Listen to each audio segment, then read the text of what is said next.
My wife threatened to divorce me unless I gave her full ownership of my restaurant. You owe me, she sneered. For every hour, I waited tables. I laughed until she pulled out legal papers with my signature. I never signed this. I shouted. She smiled. That's what a copy machine is for. My head chef then entered and said, she's been selling your recipes online. My world collapsed. My name is Damon, and I'm 46 years old. I own, or I guess, used to own a moderately successful Italian restaurant in Providence, Rhode Island. People in the neighborhood called it a gem, a little slice of Tuscany in New England. I called it Luca's, named it after my grandmother's hometown in Italy. The place was more than just a business to me. It was a dream, a life's work, a second home, maybe even the first one that ever felt real. I'd spent years planning, saving, cooking for anyone who'd eat my food just to get my name out. At first, I rented out kitchen space and took small catering gigs. Weddings, christenings, graduation parties. Then came the food truck, a tiny white box with fading letters that spelled out Luca's Italian Eats. I cooked in there through New England winters, my hands numb, my feet soaked, my breath fogging up the glass. But I kept going. I believed in it. Serena came into my life when I was still in the grind. She worked as a waitress in a brunch spot that happened to be down the street from a catering job I had one weekend. I stopped in for coffee, and she was the one who brought it. She was sharp, blonde hair always tied back in a neat ponytail, and eyes that had the color of lake water just before a storm. She was sarcastic in a way that made you want to argue back just to keep the conversation going. We clicked. Not in that soulmates, birds chirping way. It was messier than that. But it worked. She liked my ambition. I liked her fire. She moved in 6 months after we started dating, and we got married within 2 years. At the time, I thought I hit the jackpot. She helped me run the truck, took orders, handed out napkins, chatted up customers. When I finally opened the restaurant, she was there every step of the way. Hosting, waiting tables, handling the books when I was too tired to lift my head. I saw her as my partner in every sense of the word. That's what makes all of this feel so cruel. It was a Thursday morning when everything started to unravel. I got to Luca's early like always. The kitchen was cold, quiet. I like that part of the day. The silence before the first pot of sauce starts simmering. Before the air gets thick with garlic and heat. I went straight to prep peeling onions, slicing tomatoes, checking the stock. Routine. Serena came in around 9:30. She didn't say hi, just walked right past the kitchen and into the office. At first, I figured she was just in one of her moods. Lately, she'd been distant, distracted, short-tempered, but we'd had rough patches before. I didn't think too much of it. I kept working, humming under my breath, trying to ignore the pit in my stomach that had been there for weeks. A few minutes later, she called out my name. I wiped my hands, grabbed a towel to dry them, and headed to the back. The office door was open. She was already sitting behind my desk, legs crossed, holding a coffee in one hand and a folder in the other. Her expression was calm. Too calm. Like someone who already knew the outcome of the conversation. She didn't waste time. I want full ownership of the restaurant. At first, I thought I misheard her. Or maybe she was joking. But her face didn't budge. I chuckled, a dry, uncomfortable laugh. You're serious? She nodded slowly. I'm tired of pretending I don't deserve it. My chest tightened. I leaned against the doorframe. Serena, this is my business. I built it from nothing. She sat forward slightly. And who kept it running? Who worked every weekend? Who dealt with drunk customers and broken dishwashers and your temper? I didn't say anything. I couldn't. The truth is, she had worked hard. But this was betrayal dressed up as fairness. Then she opened the folder. Legal papers. Ownership transfer forms. My name signed at the bottom. I took the papers in my hands. Looked closely. The signature, it looked like mine. The handwriting, the little loop in the D, the slight slant. But I had no memory of signing anything like this. I never signed this, I said, my voice low. She shrugged. That's what a copy machine is for. It was like being weaklings punched without warning. I stood there, holding the papers, trying to process what she was saying. My restaurant. My recipes. My name on the sign. She was trying to take it all. I'm filing for divorce, she said, almost casually. If you don't agree to the transfer, I'll use this copy. You know how the courts work, Damon. You've got no prenup. No paper trail. It'll be yours versus mine. And I have these. I looked at her. Really looked. And I didn't see my wife anymore. I saw someone who'd been planning this.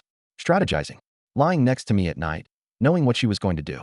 Before I could speak, there was a knock on the door. Rico, my head chef, poked his head in. Hey, boss, got a sec? I nodded. Serena waved him in like she owned the place. We stepped into the hall, and he shut the door behind us. His face was pale. Listen, he said quietly. I wasn't sure if I should tell you, but I found your recipes. The original ones. The ones you keep locked up. I frowned. What about them? They're online. For sale. Some cooking for 'em. High-end stuff. Password protected, black market kind of thing. She's been selling them. I matched the formatting. Even your handwriting scanned in. My stomach turned. I leaned against the wall, trying not to fall over. She's been copying them? I asked. He nodded. And making bank, man. I saw the listings. Everything I had poured into that restaurant, years of work, love, sweat, failure, and triumph, was being stripped away piece by piece. Not just the building, not just the name, but my soul, my ideas, my flavors. The things my grandmother whispered to me in broken English while teaching me how to make tomato sauce that didn't come from a jar. The woman I loved, the woman I thought was my teammate, had turned into someone I didn't recognize. I went back into the office, but she was gone. Just the empty chair. And that goddamn folder. I sat in the office for what must have been over an hour. I don't remember how long exactly. Time sort of slowed down. The folder was still on the desk, the papers half sticking out like they were mocking me. I didn't touch them. I didn't even want to look at them again. Every time I did, my chest tightened. My head was spinning.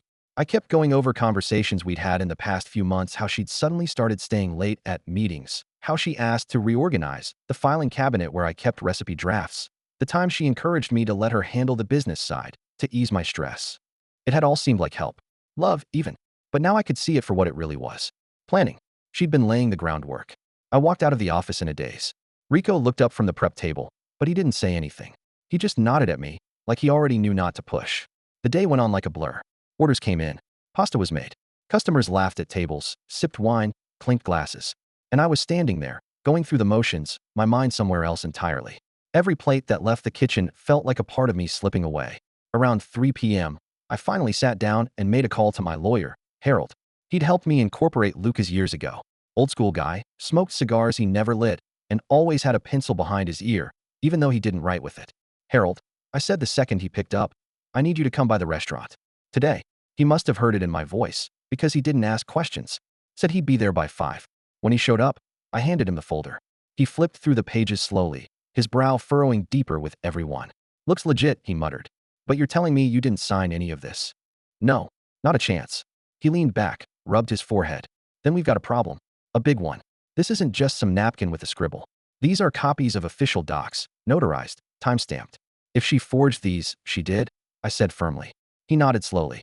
Then she committed fraud. But Damon, proving that's going to take time. Money. And it's not just about the signature. She's claiming you gave her the business. That this was part of a joint agreement. A gift. I laughed bitterly. A gift? I haven't even given her flowers in 6 months. Harold didn't smile. She's playing dirty. You need to get ahead of this. Secure whatever originals you've got. Recipes, books, asset logs. Anything that proves ownership. We'll start there. I spent the next few days doing just that. Every spare minute between lunch rushes and deliveries, I was digging through old boxes, printing bank statements, copying emails, taking photos of handwritten notes I'd kept over the years. Rico helped. Quietly. He didn't ask questions, but I could tell he was angry on my behalf. Maybe even more than I was. He'd been with me since the food truck days. He knew what Lucas meant to me. It wasn't just Serena's betrayal that stung. It was the way she did it. Cold. Precise. Like this had been business to her all along. Then came the real blow. Late one evening, about 2 weeks after that first conversation in the office, I got a visit from a man in a suit. Said he was with a culinary licensing firm. At first, I thought it was a joke. But he handed me paperwork. Official. Sealed. Serena had filed for intellectual property ownership of several of my signature recipes. Claimed she had co-developed them and was listed as a co-creator. She was now pursuing rights to publish them in a cookbook. Under her name. That night, I sat in the kitchen after closing. Everyone else had gone home. The place was quiet. Lights dimmed, just the hum of the walk-in cooler in the background. I poured myself a glass of wine, something I rarely did, and just stared at the stainless steel counter where I'd built dish after dish with my bare hands. I couldn't wrap my head around it. Not entirely. How someone you love could slowly take everything from you and still sleep soundly at night. How she could twist memories, rewrite history, and turn your life into a weapon against you. I wasn't sleeping much anymore. Every time I closed my eyes, I'd see her sitting at my desk, smiling, flipping through that folder. I'd wake up angry, confused, hurt. And then one morning, about a month into the chaos, I got a call from Mateo. Mateo used to be a dishwasher for us, back when we first opened. Quiet kid, hard worker. Serena never liked him much, said he creeped her out, whatever that meant. But I always thought he was just shy. Hey, Mr. Damon, he said, voice low. I don't know if I should be calling, but I figured you ought to know. Know what? He hesitated. I was working a side gig. Tech support for this guy who helped set up websites. Long story short, he got hired by Serena. She's building a website, recipe site, blog, maybe even e-commerce later. Her name on it. Pictures of the restaurant. Even your grandma's meatball recipe. I went numb. You're sure? I asked. Positive. I saw the files. Recognized the handwriting in the scans. That's why I'm calling you. I thought it was wrong. I thanked him. Hung up. Then I sat there, staring at the phone, my hands shaking. It was official. She was trying to erase me from my own legacy. Not just take the restaurant, but my ideas, my stories, my family's history. She wasn't just betraying me. She was replacing me. After that call from Mateo, something in me shifted. Up until then, I'd been operating like a man trying to plug holes in a sinking boat. Panicked, desperate, hurt. But that phone call, it lit something else. Something heavier. I wasn't just a victim in this. I was a fool. I'd trusted the wrong person, and now she was trying to rewrite the story of my life without me in it. I stopped reacting and started preparing. The next day, I went down to the storage unit where I kept my earliest notebooks, old spiral-bound things with grease stains, scribbles in the margins, torn pages with hand-drawn plating designs. They were dated. Some went back 15 years. I'd always meant to organize them better, maybe scan them in, but life had gotten busy, and they sat forgotten under tarps and busted equipment. Now they were my evidence. I spent the entire night photographing every page, every sauce ratio, every sketch of a plate layout, every note about heat levels, every time I'd written, "Nona says this needs more salt." My grandmother's handwriting was there in the margins too. She didn't speak much English, but she had her little flourishes. A circled word here, a star there. It was our secret language. And now, it was proof. Harold was thrilled. "This is gold," he said when I showed him. "We can use this. Show the evolution of the recipes. The personal tie. The origin story. If she claims these are hers, we'll bury that in court." But Harold was honest too. "She's got a head start. She's clever, and she's counting on you being too proud to fight dirty. You sure you're ready for a war?" I didn't answer, but I knew the answer. Yeah, I was ready. The next few weeks were a blur of paperwork, legal meetings, and sleepless nights.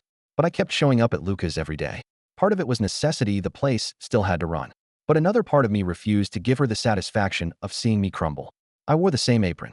I chopped onions until my eyes stung. I hand-rolled gnocchi like I always did on Thursdays.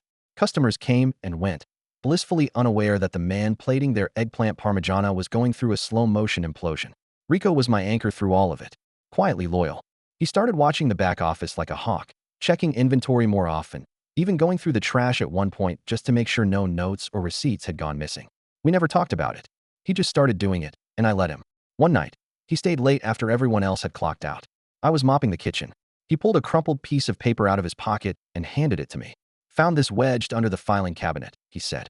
"Looks like part of your original investor draft." I took it, heart pounding. It was a page from the proposal I'd written when trying to raise the last chunk of money for Luca's handwritten notes, sketches, financial projections. My name on every corner. Serena's name nowhere in sight. Another piece of the puzzle. The legal battle hadn't even officially started, but the tension between us had. We stopped speaking entirely. She still came in some days, mostly to posture, to be seen. But we didn't make eye contact. She'd smile at customers, shake hands with suppliers, and then breeze out like nothing was happening. That part was hard. Seeing her walk through the same halls we built together, smiling like she hadn't turned everything to ash. But what broke me the most, what gutted me, was the staff. They didn't know what was going on, not in detail, but they could feel it. The energy was off, tense. One of the servers, Melanie, pulled me aside one afternoon. "Can I ask you something?" she said, eyes cautious. "Are we going to be okay here?" I didn't know how to answer. I wanted to tell her yes. I wanted to promise her that Luca's wasn't going anywhere. But the truth was, I wasn't sure. If Serena managed to sell off the recipes, publish them, and claim part ownership, the brand might survive, but I wouldn't. Not as the man who built it. "I'm doing everything I can," I said finally. "I'm not giving up." She nodded, but I could see the worry behind her eyes. This wasn't just about me anymore. It was about everyone who had come to rely on this place, who called it their second home, their paycheck, their pride. A week later, I got a court summons. Serena had officially filed for divorce and petitioned for temporary ownership of the restaurant to maintain business continuity. Her reasoning? That I was emotionally compromised and unable to make sound decisions. That one nearly sent me over the edge. I walked out of the restaurant that night without saying a word to anyone. Just left the kitchen mid-shift and started walking. No direction, no plan. Just moved through the city like a ghost.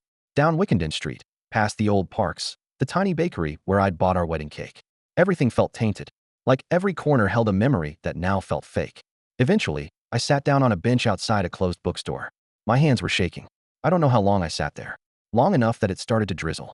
For the first time since this all began, I let myself cry. Not a few tears. Full, heaving sobs. The kind that make your ribs ache. I wasn't crying for the restaurant. I was crying for the version of my life I thought I was living. The partnership I believed in. The future I was building. None of it was real. But even in that moment, Somewhere underneath all the pain, I could feel something else growing. Something solid. Resolve, maybe. Or just the plain truth. Serena could try to take everything. My business. My recipes. My name, even. But she couldn't take my story. She couldn't take the nights I spent sleeping in the back of the food truck, the handwritten recipes passed down through my family, the burns on my arms from leaning too close to the stovetop while perfecting the carbonara. She couldn't erase the real work. I wasn't done. Not by a long shot. I came back to the restaurant the next morning early before dawn. I didn't say anything to anyone. I just started cooking. Not from the menu. Just from memory. From feeling. I made my grandmother's Sunday sauce. The one she used to cook for 9 hours, stirring it like it was a potion. I slow-cooked veal, added cloves of garlic whole so the flavor would bloom. I chopped fresh basil from the garden behind the walk-in cooler that nobody else used anymore. I simmered and stirred and tasted and adjusted, just like she taught me. I needed to remember why I started this. Later that morning, Harold called. He sounded unusually cheerful. "I've got something," he said. "We found a handwriting analyst willing to testify that your signature on those transfer forms is a forgery. We also tracked the IP address of where Serena uploaded the recipes she was selling online. Guess where it leads? Please don't say here. Not quite. It's her sister's house. But we've got metadata. Timestamps. Email forwarding. She's been moving stuff from your work computer to a private drive.